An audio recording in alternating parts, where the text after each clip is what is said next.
cómo me coloqué esto.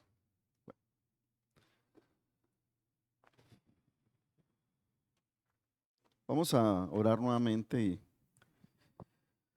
Padre Santo, Dios eterno, Dios maravilloso, estamos aquí, Señor, reunidos para adorarte, exaltarte, pero también para escuchar, leer tu palabra, Señor, aprender de ella, edificarnos.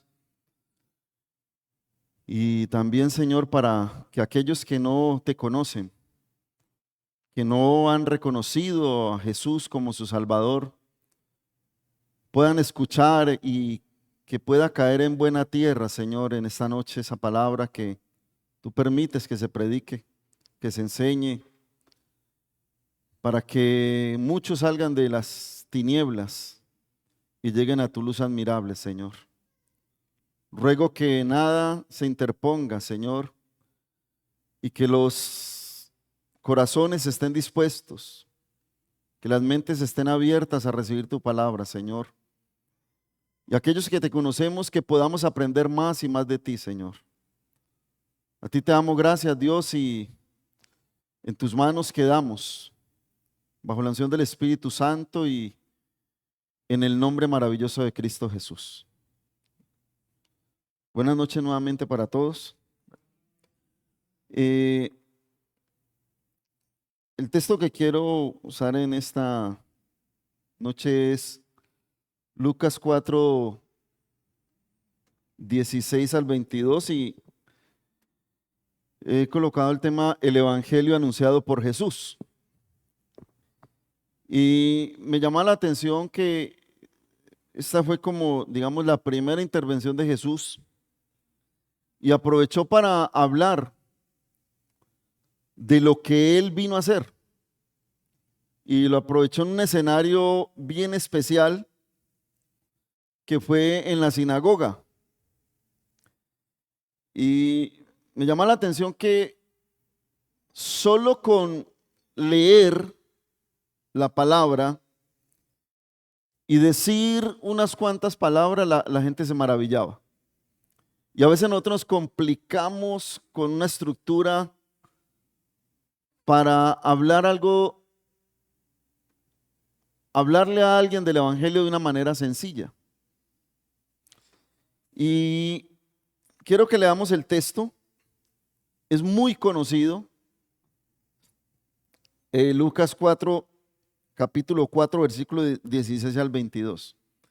Dice, vino a Nazaret, donde se había criado, y en el día de reposo entró en la sinagoga, conforme a su costumbre, y se levantó a leer. Y se le dio el libro del profeta Isaías, y habiendo abierto el libro, halló el lugar donde estaba escrito: el Espíritu del Señor está sobre mí, por cuanto me ha ungido para dar buenas nuevas a los pobres, me ha enviado a sanar a los quebrantados de corazón, a pregonar libertad a los cautivos y vista a los ciegos, a poner en libertad a los oprimidos, a predicar el año agradable del Señor. Y enrollando el libro, lo dio al ministro y se sentó, y los ojos de todos en la sinagoga estaban fijos en él. Y comenzó a decirles: hoy se ha cumplido esta escritura delante de vosotros. Y todos daban buen testimonio de él y estaban maravillados de las palabras de gracia que salían de su boca y decían: ¿no es este el hijo de José?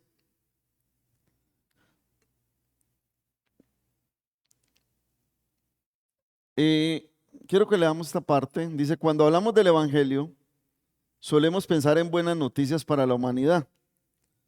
Sin embargo, pocas veces reflexionamos en cómo Jesús mismo anunció esas buenas nuevas noticias por primera vez de manera pública. Recordemos que venía de pasar el tiempo de la tentación en el desierto y con antelación había sido bautizado, un proceso, y aquí empieza a hablar de las buenas nuevas. Es su primera intervención hablando de esto. Y dice, este pasaje no es solo un relato histórico, es un modelo para nuestra vida y nuestro testimonio.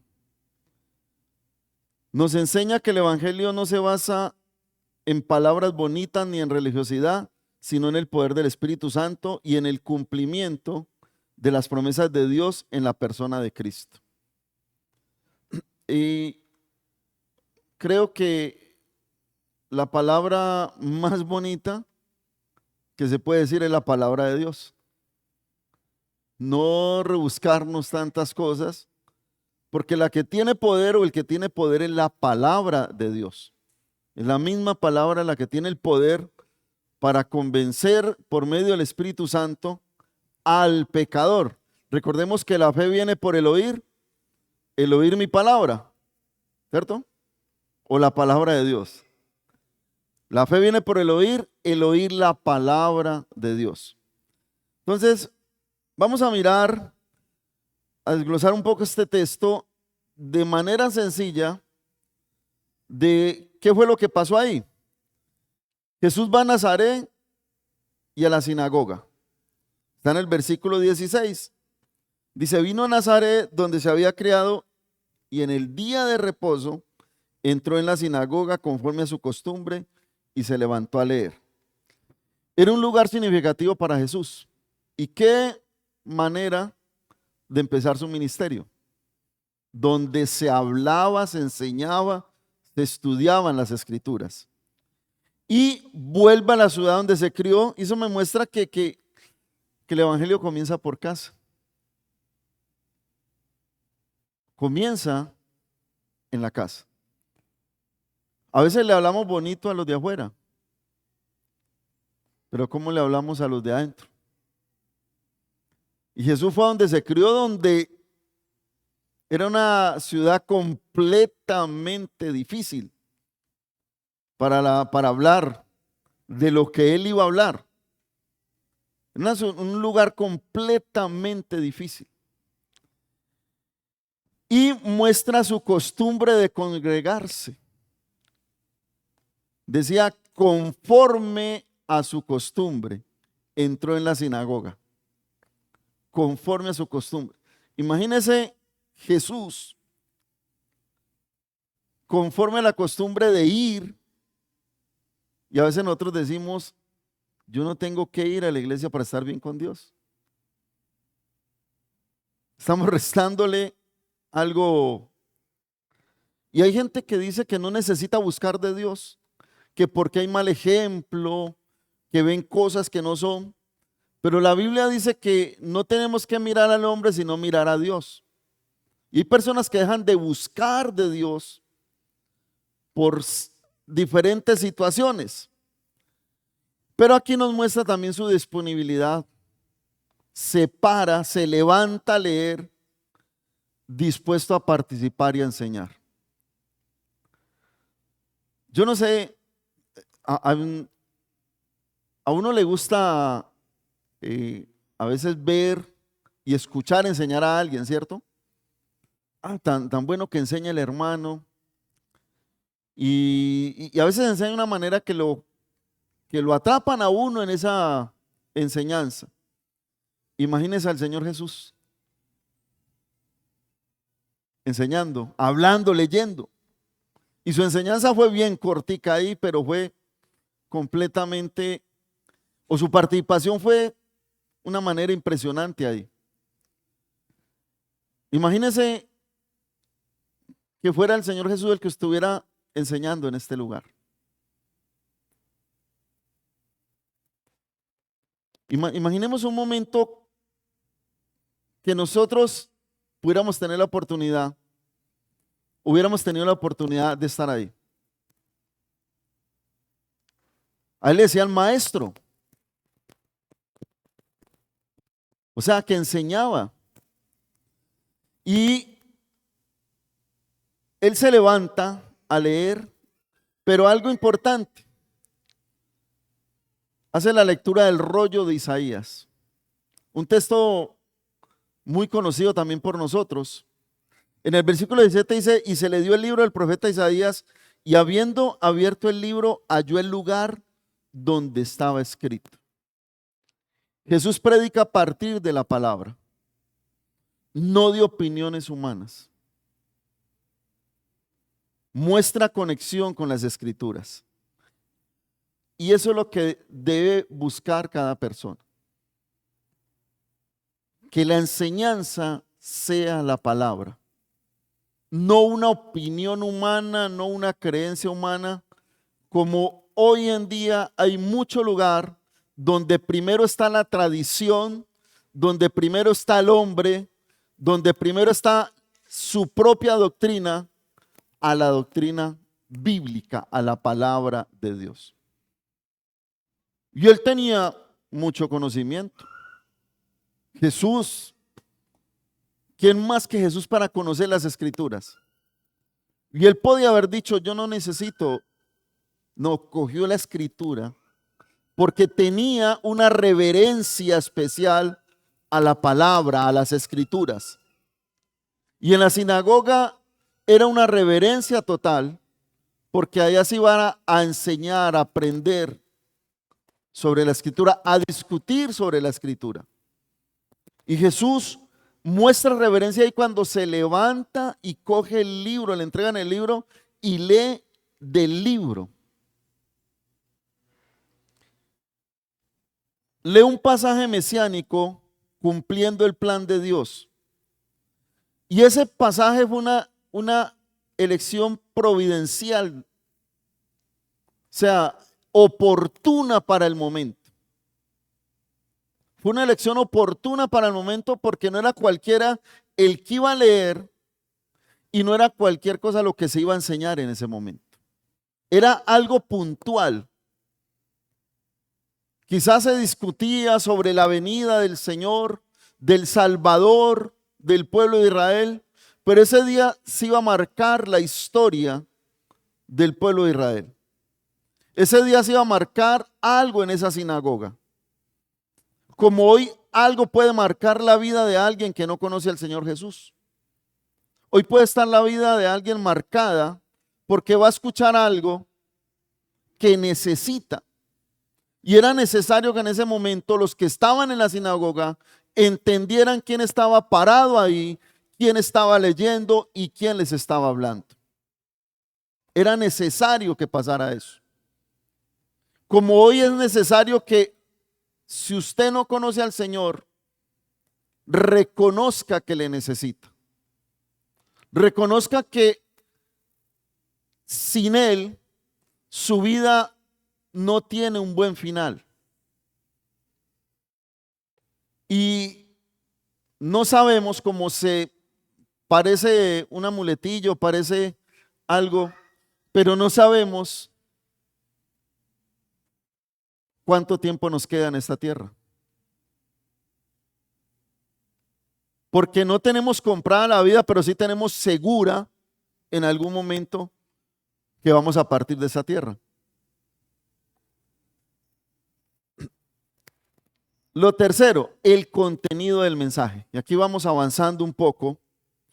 El contenido del mensaje, versículos 18 y 19, volvamos a repetirlo un poco.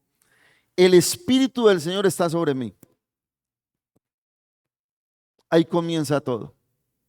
El Espíritu del Señor está sobre mí, por cuanto me ha ungido para dar buenas nuevas a los pobres, me ha enviado a sanar a los quebrantados de corazón, a pregonar libertad a los cautivos y vista a los ciegos, a poner en libertad a los oprimidos, a predicar el año agradable del Señor. Yo creo que esto se había leído muchas veces ahí y se había discutido muchas veces.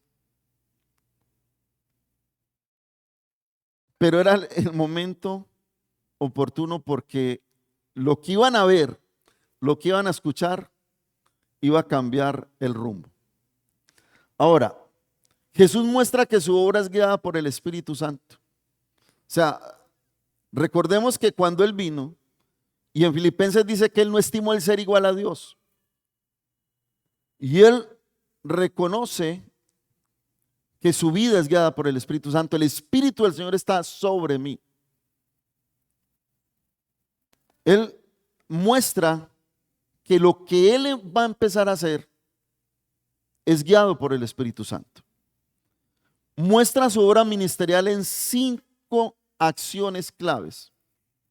Aquí es donde empieza a predicar a lo que Él vino. Aquí se resume el ministerio del Señor Jesucristo. Y vamos a unirnos de pronto a alguien que no ha conocido al Señor. Y vamos a pensar nosotros que hoy estamos en Cristo. Para no dejar solo al que de pronto está sin Cristo. Y vamos a ver con cuál nos identificamos un antes y un después. Lo primero, dar buenas nuevas a los pobres. Y esa palabra pobres tiene el significado original como mendigo o pordiosero. O alguien dice mendigo o pordiosero. Y cuando hablamos en nuestro contexto, de un pordiosero, hablamos de alguien completamente pobre, necesitado, materialmente, que no tiene, como dicen por ahí la frase coloquial, no tiene dónde caerse muerto, que vive de las migajas de los demás. Y empieza a decir, dar buenas nuevas a los pobres. Pero a medida que avanzamos nos vamos a dar cuenta de algo. Dice también que vino a sanar a los quebrantados de corazón. Esa palabra quebrantados, el significado es triturado y roto en pedazos. Cuando yo le imaginemos, antes de llegar a Cristo, ¿cómo estábamos con nuestro corazón? ¿Cómo estaba nuestro corazón? ¿Cómo estaba nuestra vida? Ahora la pregunta para aquel que no ha reconocido a Cristo como su Señor, ¿cómo está su corazón? ¿Cómo está su vida en este momento? Lo tercero, vino a pregonar libertad a los cautivos. Y uno de los significados de esa palabra cautivo es prisionero de guerra. Prisionero de guerra. Pues voy a decir algo, no se acuerdan ustedes, los que somos de la época mía de 25 años, de prisioneros de guerra. Y se me venía a la mente esa película que era sacada de una realidad, cómo trataban a los prisioneros de guerra en ese tiempo. Los torturaban, los ponían a aguantar hambre, los desnudaban y los dejaban a la intemperie en el día con el sol, si llovía bajo la lluvia, y por la noche con tanto bicho, digámoslo así. Los maltrataban. Ahora imaginémonos el escenario para los que conocemos y para los que no están en Cristo, los que van a ir a una eternidad sin Cristo. Van a ir a una tortura eterna. Van a ir a una situación que ya no habrá un marcha atrás, pero que será completamente torturado por una eternidad. Para esa gente fue pasajero porque en algún momento murió. Pero hablándolo espiritualmente, cuando alguien parte de este mundo sin Cristo, tiene que estar preparado para una condenación eterna. Y cuando se habla del infierno, se habla de prisiones. ¿Se acuerdan cuando el texto que habla del siervo que no quiso perdonar? Que su rey le perdonó su deuda, pero él no le perdonó al otro y lo encuelló, y su señor lo mandó a traer y lo mandó al calabozo para que fuera torturado y que no saliera de ahí hasta que no pagara la última, su deuda, que no la podía pagar. Y lo mandó con los verdugos. ¿Y qué hacían los verdugos? Torturar a las personas.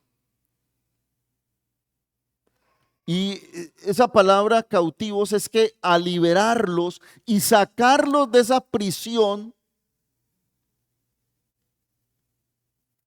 a donde pueden ir si llegan a morir sin aceptar al Salvador del mundo. Lo otro, dar vista a los ciegos. Y se refiere a una ceguera física, pero también mentalmente. Y aquí es donde viene, porque es que cuando hablamos del campo espiritual, no hablamos de una ceguera física, sino de algo que aquí, algo mental, que nos ciega el entendimiento para no ver lo que necesitamos, para no reconocer lo que somos y seguir en una vida completamente vacía, baldía. Para no salir de ahí, de esa ceguera espiritual, e ir a un camino o por un camino que nos va a llevar a un precipicio. Un ciego físicamente no puede ver y necesita adaptarse al entorno. Y hay personas ciegas físicas que se adaptan al entorno y andan con un bastoncito y van bien. Pero una cosa es adaptarme a este entorno y otra cosa a donde uno va, en la parte espiritual. Y el enemigo dice la palabra que ha cegado el entendimiento de las personas para que no vean ni reconozcan su necesidad. Y a eso vino el Señor como a decir, despierte, mire para dónde va usted, abra los ojos espirituales y reconozca al Señor. Y lo otro, poner en libertad a los oprimidos. Esa palabra oprimido tiene el significado de sometido a presión física o emocional. Y vuelvo a lo que les dije ahorita. Cuando estábamos sin Cristo, ¿cómo era nuestra vida emocional? Era una vida completamente, digámoslo, bipolar. ¿Y por qué bipolar? Porque mientras estamos en el mundo, se permiten momentos de alegría, de gozo, pero son algo vano, son momentáneos. Le doy un ejemplo. Hay gente que para estar alegre se tiene que dopar y se dopa con el aguardiente y brinca y grita y se vuelve amigo de todo el mundo, pero cuando pasa el efecto vuelve a su triste realidad, vuelve a su normalidad, al sufrimiento, las emociones.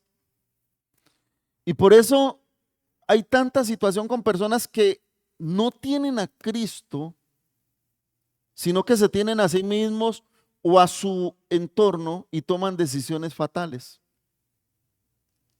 Porque su vida no es verdaderamente lo que piensa que es. No es una realidad. Es algo ilusorio. Porque así, y se me venía a la mente, no sé si lo dije una vez,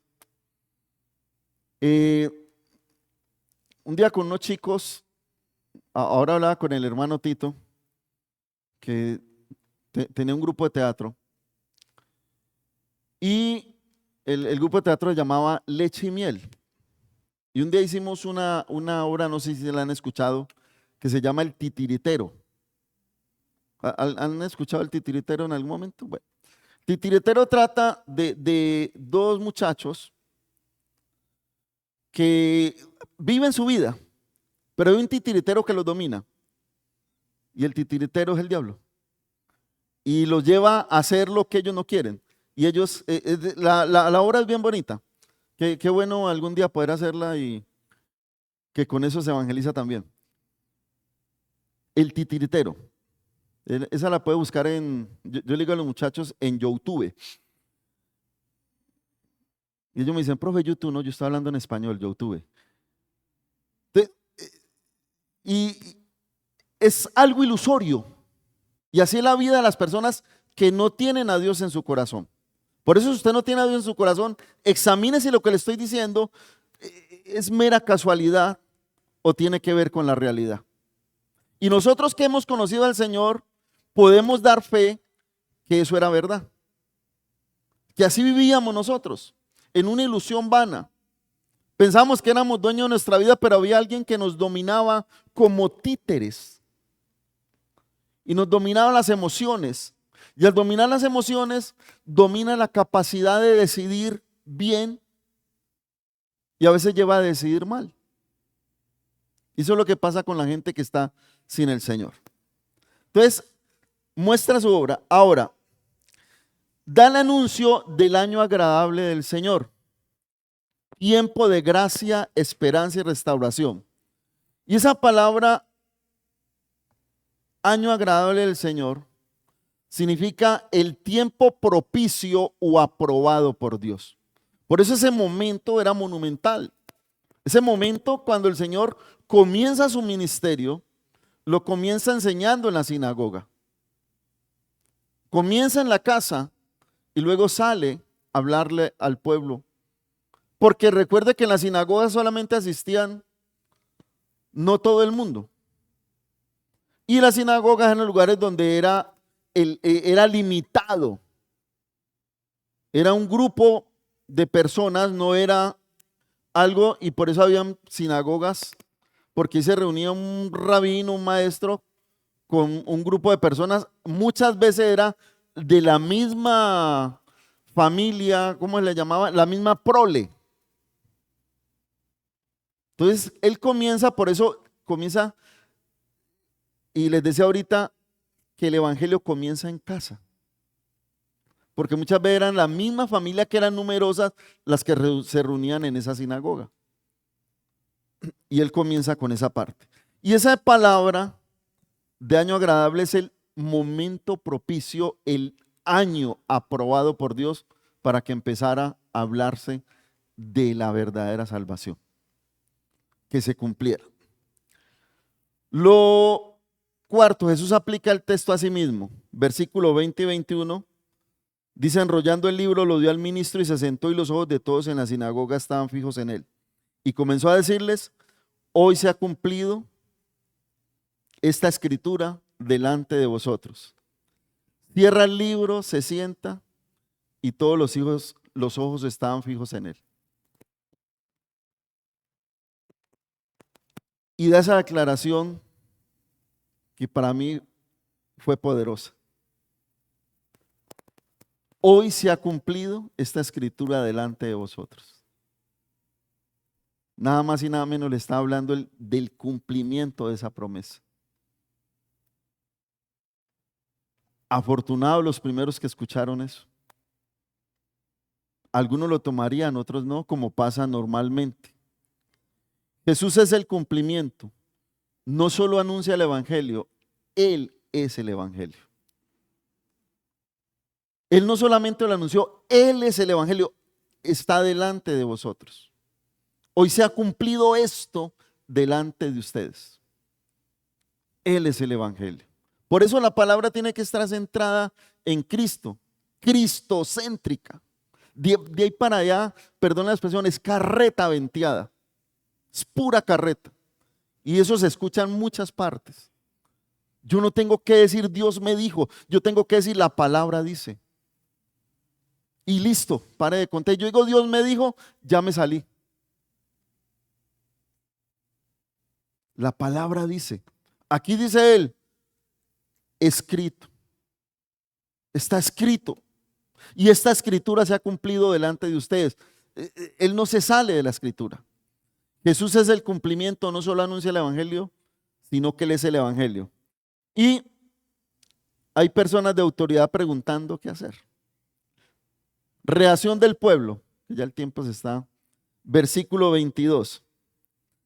Y todos daban buen testimonio de él y estaban maravillados de las palabras de gracia que salían de su boca y decían, ¿no es este el hijo de José? Asombro inicial. Todos daban testimonio de él, impactados por sus palabras. Pero yo les decía ahorita, imaginémonos que nosotros hubiéramos escuchado ese mensaje. Si a veces, uy, qué enseñanza tan buena me llegó, pero que hubiera sido él. Por eso, impactados por sus palabras. Gracias a sus palabras, reconocen algo especial y diferente en su enseñanza.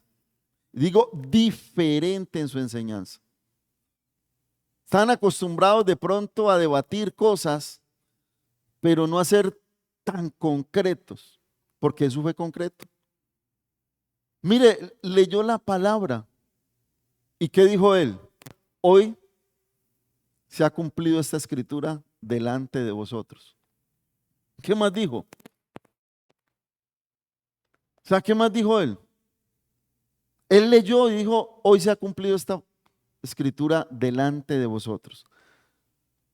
Tal vez están enseñados a escuchar tradiciones humanas. Recuerde que los fariseos se caracterizaban por las tradiciones, los saduceos. Pero llegó un maestro diferente y se dedicó solamente a hablar de la escritura y algo puntual que necesitaba el pueblo. Ahora, le permitía seguir exhortando a las personas con la predicación pura del evangelio. Y si nosotros vemos y seguimos leyendo, nos damos cuenta que ellos le empezaron a hablar y él empezó a hablar con autoridad. Sin duda me diréis, médico, cúrate a ti mismo. Y empezó a hablar. Empezó a hablarles con autoridad porque ya había. Ahora, como conclusión, podemos ver cómo Jesús se presentó en la sinagoga con un modelo perfecto de evangelización. Ese es el modelo perfecto, es la escritura, la palabra de Dios. ¿O me equivoco, mis hermanos? Basado en la palabra, guiado por el Espíritu Santo, centrado en Cristo. Palabra, Espíritu Santo y cristocéntrico. Con un mensaje que libera y transforma. Es el mismo que si alguien no conoce al Señor, le estamos presentando hoy para que se maraville y reconozca que necesita aceptar el mensaje de salvación para que pueda pasar de muerte espiritual a una vida eterna. El Evangelio del Señor es sencillo, pero como dice Pablo, es poder de Dios para salvación a todo aquel que cree. Sea griego, sea judío, sea lo que sea, es poder de Dios, no la palabra del hombre, sino la palabra de Dios. Y todo mensaje que se centra en Cristo tiene poder. Todo mensaje cristocéntrico tiene poder para convencer por medio del Espíritu Santo de pecado, de justicia y de juicio a todo aquel que lo necesita. Y a nosotros nos sigue convenciendo, nos sigue hablando, nos sigue exhortando. Y al que no le conoce, le llama, venga Cristo, que es el único camino para llegar a la salvación. Vamos a orar, mis hermanos. Padre Santo, te damos la gloria, la honra y la alabanza a ti. Gracias por tu palabra, por enseñarnos y mostrarnos el poder del Evangelio, la obra de nuestro Señor Jesucristo, la unción del Espíritu Santo para esa predicación, el poder que tiene la palabra tuya, Señor. No una palabra de hombre, sino tu palabra, Dios. Yo te ruego que si alguien que no te conoce escucha este mensaje, pueda reconocer esa obra que tú viniste a hacer, Señor, de dar libertad, de dar vista, de venir a los pobres de corazón espirituales, Señor, que necesitan de ese camino de salvación, Dios. Que puedan reconocer esa necesidad y puedan dar el paso de buscarte y de entregar su vida a ti, Señor. A ti te damos gracias, oh Dios. Alabamos y bendecimos tu nombre. Y te hemos orado en el maravilloso nombre de Cristo Jesús. Amén.